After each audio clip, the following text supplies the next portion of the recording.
Hello, it is Diane with Diane's Blue Hearts and Butterflies.com, and I am going to show you the masking technique and using a stamp set in a way that I never would have thought about it. I did case this card from Pat Texa, T-E-C-Z-A, and I saw her card and it was just such a lovely thing. Now, these two cards I used some circles and popped them up because I wanted a different look.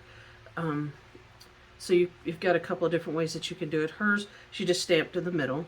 But it is using the Forever Fern stamp. And it's one of these little leaves that you can use. It's also the splotches or spatters. And then I had pulled out Peaceful Moments. This came out with the poppies stamps. And that's where I got the thinking of you with all my heart and the thank you. And there's also one, these are the moments we'll look back on with joy. You and any other sentiment stamps that you have, you could use. And so that's what I am going to use for this. The kit that you need is using 5.5 by 8.5 thick basic white cardstock. You score this in landscape at 4 1/4. You'll have a rich raspberry cardstock piece. This is 5 3/8 by 4 1/8.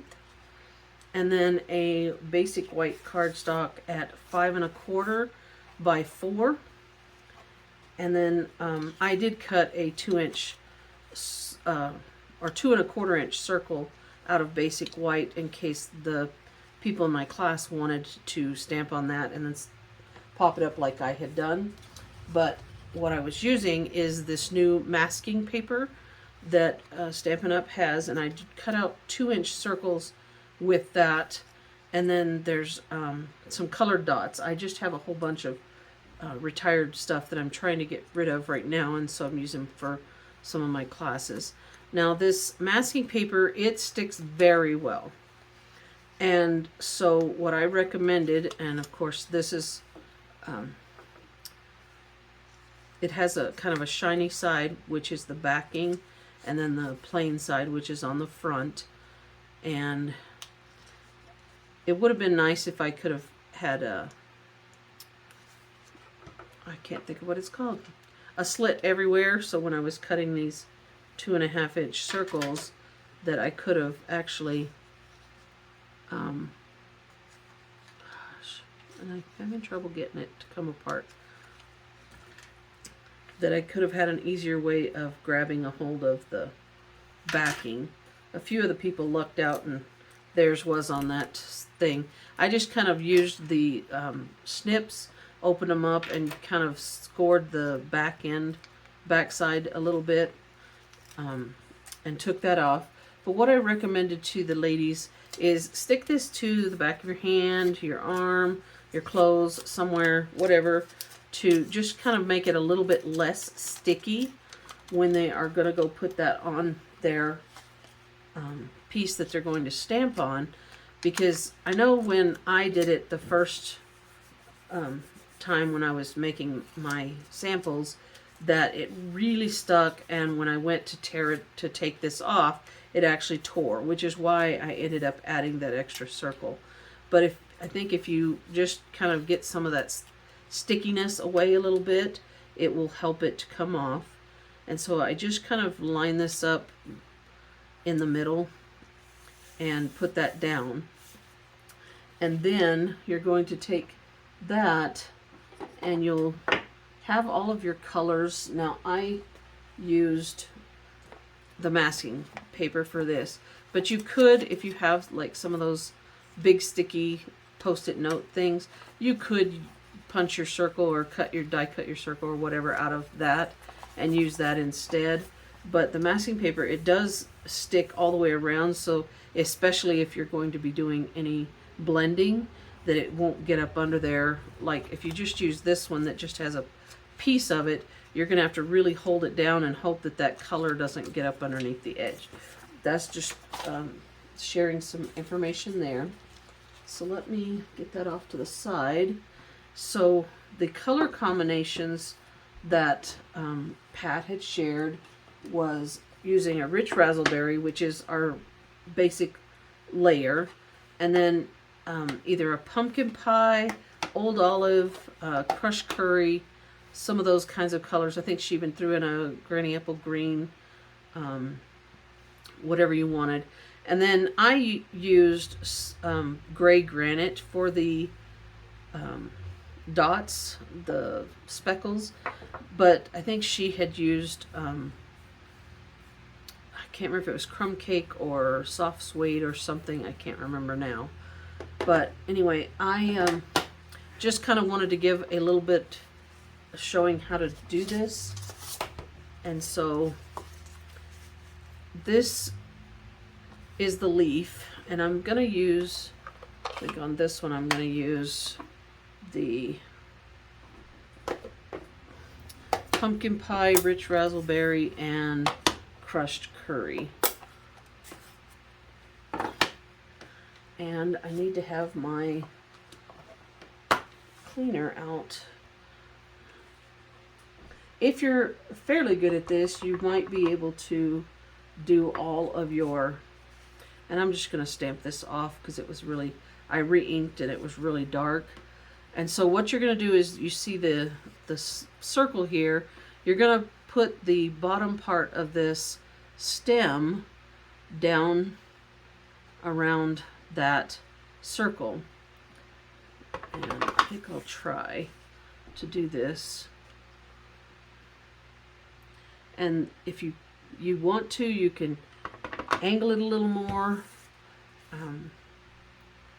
Try to do something like that. And then it's basically, if you use 3, it's kind of in thirds, or quarters, I mean. You can put this in 4, and then the next go around, you do the next color next to that.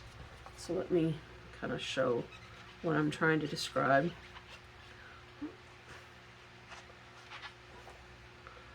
And then I think I'll use pumpkin pie next.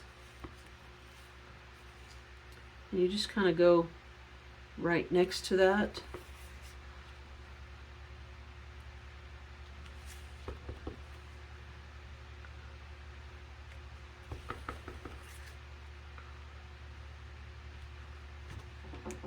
And then it's always a good idea if you can kind of get your ink, some of your ink off on your grid paper before you, I'm using a stamp chamois, and it keeps your chamois cleaner longer, and your other stamp cleaners, whatever you use.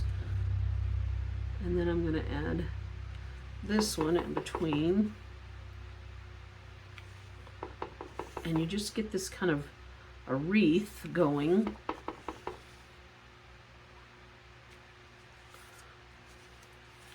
That looks like that. Now, get the rest of that off. I'm also going to take that gray granite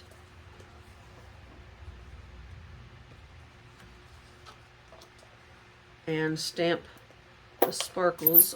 Better get my ink pads put up here before I stick my fingers in them, because I have a tendency to kind of do that.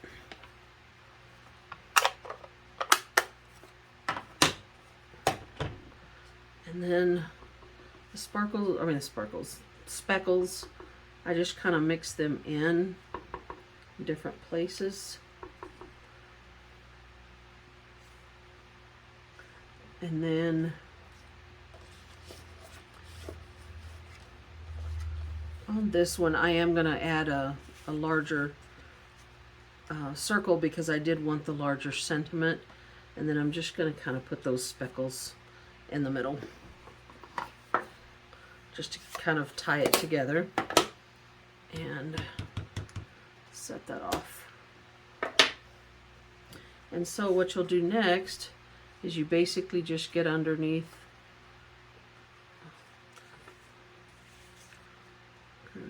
get out the take your pick tool and kind of pull this masking paper up.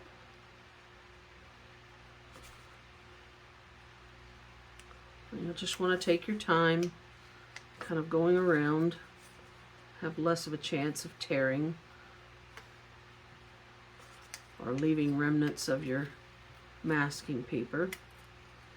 So then you end up with a clean circle. That's basically what the basic masking technique is about. You can use this with any shape, anything like that. And I'm going to use dimensionals to pop this up.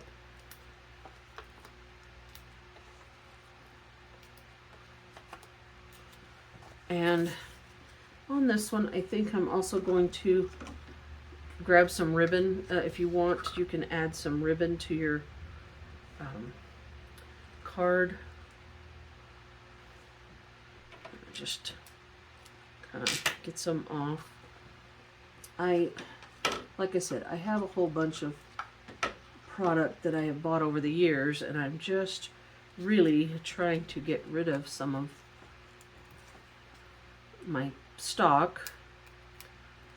And I love the colors and everything so much, I just didn't have the ability to use it all.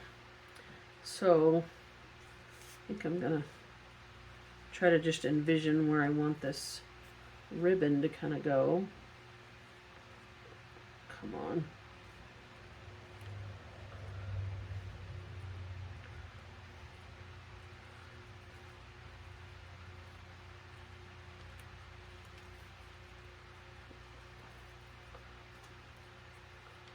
And it doesn't really matter except you want your ribbon to go a certain way with this. But I'm just going to get that on those dimensionals, and then again come back in with the glue dots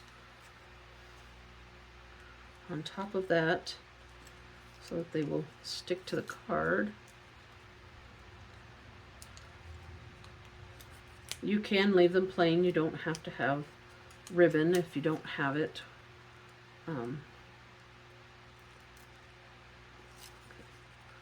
Sticking somewhere. Where did it go? There it is. And one more.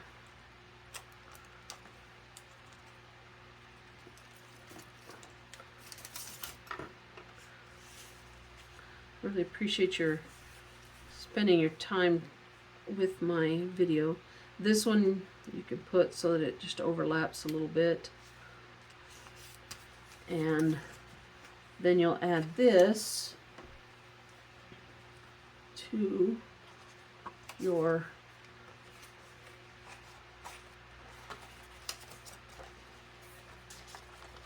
you're there.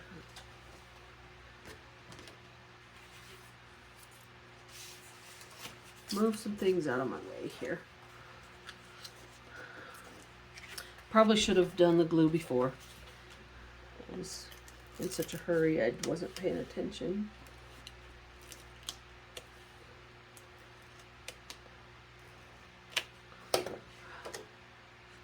Today is my day for going over with the glue, the adhesive. And then this one is made to have just a small border around it. And I need to fold my base, my card base, with the thick basic white cardstock.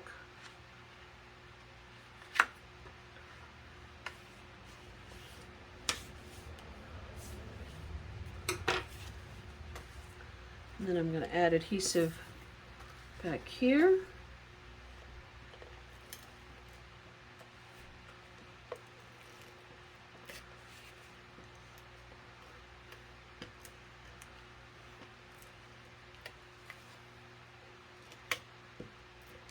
A little bit too far away there. Okay, so then I'm going to adhere this. Again, there's just going to be a slight border.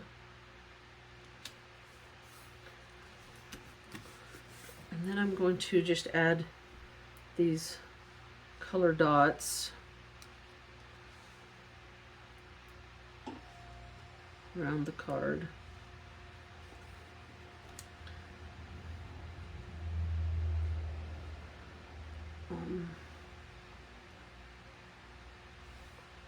One just needs to go up here. Alright, so then you could use this as a fall birthday card, a thinking of you card, or whatever kind of card, and have that to share with others.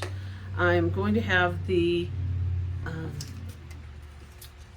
card recipe, the kind of the measurements and stuff over on my blog at www.dianesblueheartsandbutterflies.com.